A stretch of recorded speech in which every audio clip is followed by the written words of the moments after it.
Hi there, this is Tatya, and welcome to Wrestling Time Post Show. It is Monday, July 24, 2023, and tonight I'll be talking about Monday Night Raw. I do apologize for the delay. I had to master reset my computer, and well, it took a while.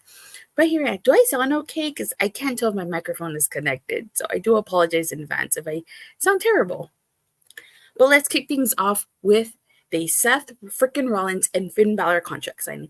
So tonight was a contract signing for the SummerSlam match. And as you guys know, contract signings, weddings, celebrations in wrestling never go as planned. And this was no different. Okay.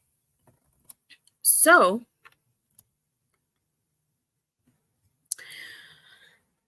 Finn Balor says Adam Pearce was supposed to oversee this contract signing, but he can't due to chaos.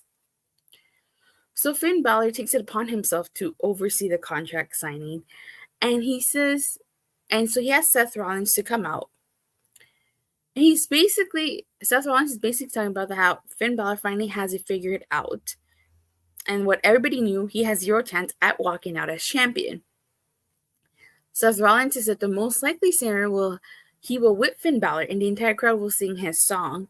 Miracles happen every day. He says Finn Balor's world title reign will be even shorter than his Universal reign because he says Damian Priest would cash in on him, and he says that Finn Balor would do the same, and that SummerSlam would be the end of Judgment Day. So that is a very interesting scenario, because if Finn Balor does beat Seth frickin' Rollins, does Damian Priest cash in? I know they teased it, but what do you guys think? Does Damian Priest cash in his money in the bank at SummerSlam? Yes or no?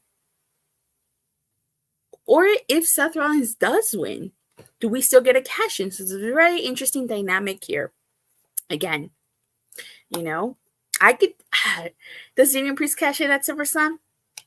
Yeah, I guess we have to wait and see. But it would be very interesting if Finn Balor does win, and it's to see if Damian Priest does cash in.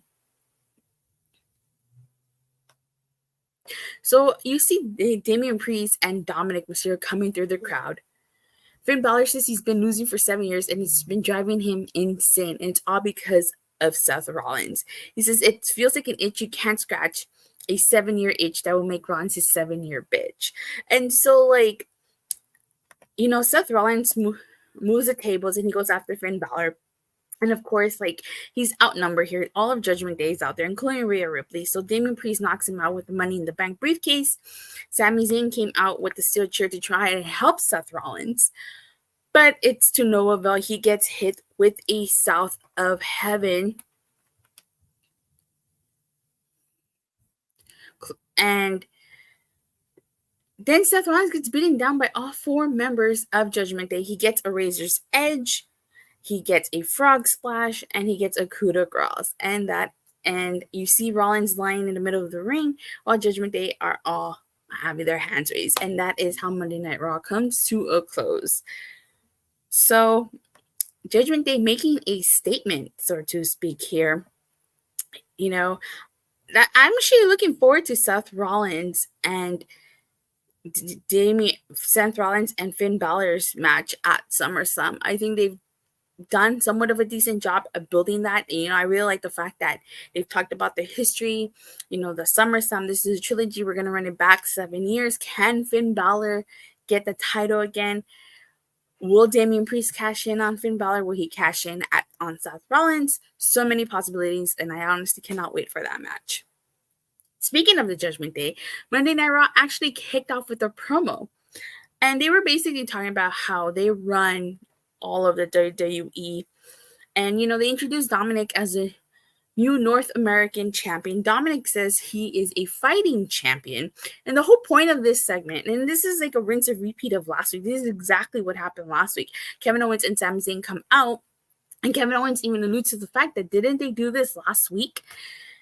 Kevin Owens says he's upset when people don't learn. And basically the whole point of this match is that Sami Zayn challenges Dominik to a match for his North American title. And he also he tried to get Dom to put the title on the line since that was the gripe that they had last week, that that Kevin Owens and Sami Zayn weren't going to put the titles on the line. So Dominik, well, technically Rhea Ripley agrees on Dominik's behalf. Okay, so next we get Zoey Starks versus Becky Lynch. Honestly, didn't mind this. I thought this was a pretty good match.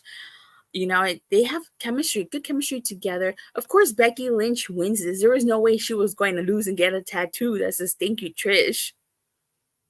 So, and then here's what I'm talking about: how it's also out of pace. So later on in the night, we actually get a Becky Lynch backstage interview, which I'm assuming was a follow up to this segment. She basically says that this ain't over until she wins, and she was so focused on not getting her tattoo that she didn't say her usual phrase. Finally, the man has come around, which is like obviously like an homage to The Rock. Speaking of promos, we get a Cody Rhodes promo, and he said a whole lot of nothing. No offense to Cody Rhodes, but we didn't even find out a stipulation for his match. Brock Lesnar's scheduled to come back next week, and I'm pretty sure by then we'll get a stipulation. The only thing that Cody Rhodes said is that he wants to beat up Brock Lesnar because he wants to end this at SummerSlam. He said to poke the bear and to slap it right across the face. You know, it was an all right promo. Like, don't get me wrong, Cody Rhodes is really good at cutting promos. He knows how to do that. It's just he said a whole lot of nothing of relevance. That, like, what is the stipulation here?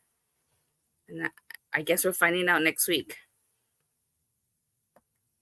But what type of stipulation would you want to see Cody Rhodes face Brock Lesnar in? Let me know in the live chat or in the comment section below. All right, so we get a quick Ricochet backstage interview, and he's basically talking about how he is thrilled that Logan Paul accepted his invitation tonight, and that whatever he has to say to Logan Paul, he's going to say to Logan Paul's face. After this, we get the NXT North American Championship match. It's Dominik Mysterio versus Sami Zayn. Honestly, I didn't mind this match. This was a pretty decent match. Of course, it was pretty obvious Dominik Mysterio was going to win this. One spot that I did like, he hit the three amigos to Sami Zayn. And, you know, Damian Priest, Rhea Ripley, and Kevin Owens were all at ringside, and all three got ejected. I see Cody versus Brock in a good old-fashioned home down country street fight. Okay, I can see a street fight, definitely. Maybe a last man standing match? I don't think they'll do that, though. And so what happens is, towards the end of this match, Damian Priest and Rhea Ripley do come out with Kevin Owens. They're beating him up. And so this distraction allows Dominik Mysterio to pick up the win. And then backstage, it goes backstage, and Kevin Owens is getting examined. So there is a bit of an update. SE Scoops reports that Kevin Owens is reportedly suffering from an injury. He is injured and will miss time in the ring because of it. He says, it goes on to say, WKRD Wrestling is reporting that Owens is hurt, and the storyline to his arm on this week's episode of Raw was a way to write his absence into an angle on television. The report does not indicate how much time away from the ring Owens will face. So there you have it. That attack, that injury is all kayfabe. So I'm assuming this means the tag team champions are going to miss SummerSlam. We're not going to have a tag team title defense at SummerSlam. It seems like this. This is why I feel like they should go back to splitting up the belts, because then if Kevin Owens and Sami Zayn can compete and they're the Raw tag team champions or the World tag team champions, that's fine. At least you can get the WWE tag team champions to be defended. But no, that's not going to happen now, is it? Because we still haven't taken care of the tag team problem. The tag team title problem, I should say.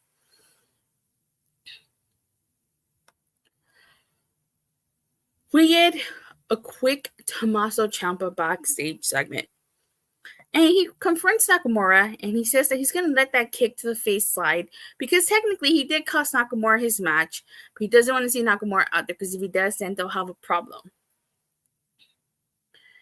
And we get a backstage segment with the Judgment Day, and basically this sets up a match between Damian Priest and Apollo Crews. Apollo Crews has been MIA since the draft. This is the first time we see him. So I don't know what the hell Apollo Crews has been doing.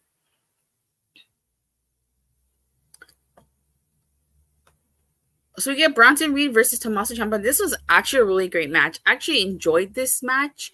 This is really, really good, honestly. It was probably Bronson Reed's best match since he's come back, if you ask me. Bronson Reed wins after Nakamura, I guess you could say, causes a distraction, or Tommaso Ciampa allows himself to get distracted. He hits the tsunami to Tommaso Ciampa. So I'm not sure. Like I feel like they don't know what to do with Nakamura here. He went from feuding with Ricochet to now he's feuding with Tommaso Ciampa. Like, are we gonna see a match with Nakamura and Bronson Reed again?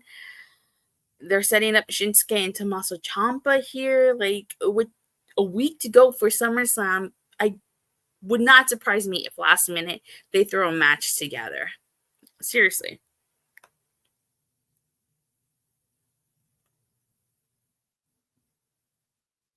Okay.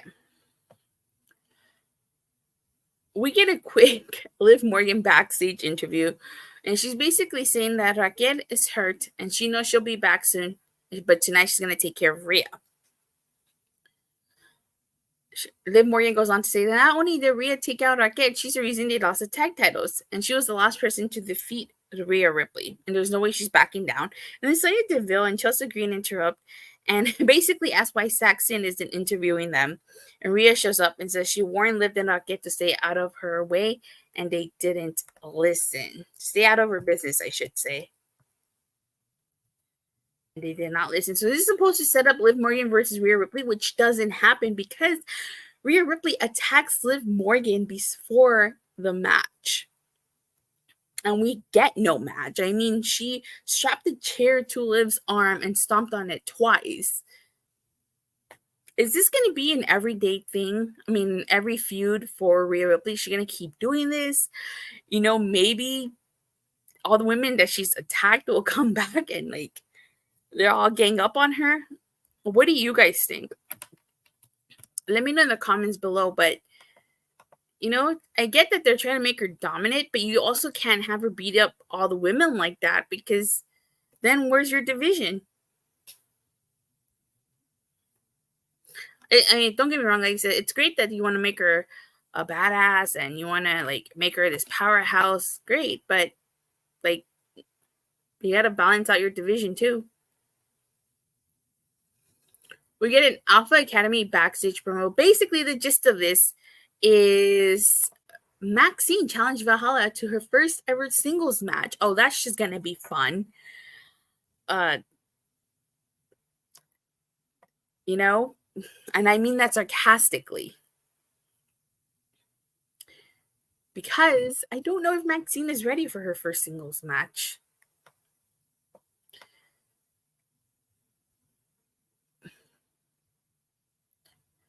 Okay, so next we get Ricochet in-ring promo. He's basically talking about how Logan Paul can come out and show his stupid face. He says he knows he's not back in there because there's a locker room full of guys that don't want him there because he doesn't belong. He says there's an arena full of people that know that Logan Paul doesn't belong. And he says he thinks that Logan Paul puts in the work, and he says it's not because of Logan's ability that he doesn't belong. It's because he's an arrogant prick. He says they've given their lives to this, and Logan Paul will never understand this, and he never will. He says that wherever Logan Paul is in the arena, he wants to challenge him to a match at SummerSlam. And Logan Paul attacks Ricochet from behind, and he says he will show why he's the best in WWE. And, like, he's doing this, he's recording, you know, he's a social media star. And so Ricochet then super kicks him and hits him with a shooting star press. And so it goes backstage, and Logan Paul says that was unprofessional as hell, and he feels victimized. And so next Monday, he's coming for Ricochet, and he will pop his stupid bald head. And the funniest part about that is that he was actually talking to Byron Saxton during that, and we all know Byron Saxton's bald, so I thought that was pretty hilarious.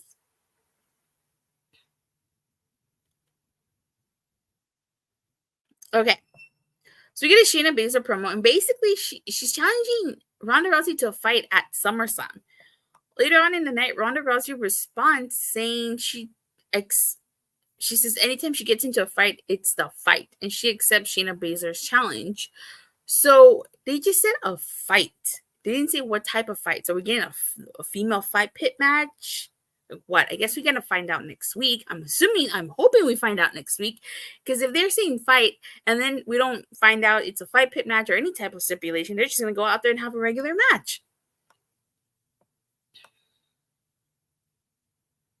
We get Damian Priest versus Apollo Crews. Like I said earlier, Apollo Crews has been MIA since the draft. And honestly, this didn't do anything for him. It didn't. I mean, this did not showcase him at all. This was all about Damian Priest. And Damian Priest wins this after he hit East South of Heaven to Apollo Crews. So, unfortunately for Apollo, it did nothing to him. And I don't think that they're going to do anything with Apollo Crews. It seems like it, because otherwise he would have gotten some shonens in that match. We get a Gunther and Drew McIntyre face-to-face. And one of the things I like is that, like, Drew McIntyre wanted Gunther to go at it tonight. And he's like, did I stutter? Which I thought was hilarious. Gunther says he's brought prestige back to the IC title and is taking it to heights never seen before. That is true. And basically brings up Drew McIntyre's hasn't done anything in his life. He said he felt that Clash of the Castle and he humiliated him at WrestleMania. And he's going to humiliate him again at SummerSlam. So I think commentary said that that Gunther is 2 weeks away from surpassing the record. So with him being 2 weeks away from surpassing the record, I honestly don't think Drew McIntyre is going to win at SummerSlam. I think he'll win after SummerSlam, but definitely not at SummerSlam. It makes no sense for Gunther to drop the Intercontinental title 2 weeks to go before he breaks Honky Tonk Man's record. So this sets up a match. It's Drew McIntyre versus Ludwig Kaiser. And this match comes to be because Ludwig Kaiser said he wasn't going to stand there and let Drew McIntyre disrespect Imperium. And Drew McIntyre says they can both go at it since they're both in gear.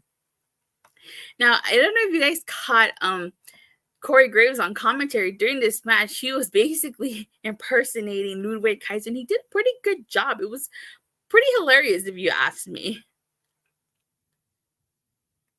But of course, Drew McIntyre wins this with a Claymore to Kaiser. This wasn't a bad match. You know, Imperium was out there. And it seemed like he wanted to send a message to Gunther after the match. You know, Imperium beats down McIntyre and Matt Riddle comes out to help him. And he gets hit with a powerbomb. And then Drew McIntyre puts Gunther through an announce table, which was a pretty cool spot. And I'm going to stop there because after this, we have the Ronda Rousey interview, which I talked about, and Seth Rollins' contract signing. Yeah, I saw that. I was there. And I saw that, like, was there a new guest co-host? Oh, cool. Yep. All right. So tonight's Raw, you know, it was okay as we continue to build towards SummerSlam. I did like the contract signing.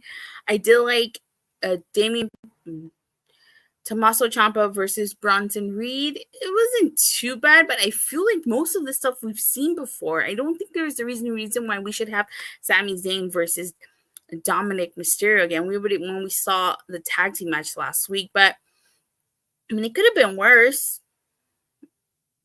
And another thing I can complain about is, like, I really don't like the pacing.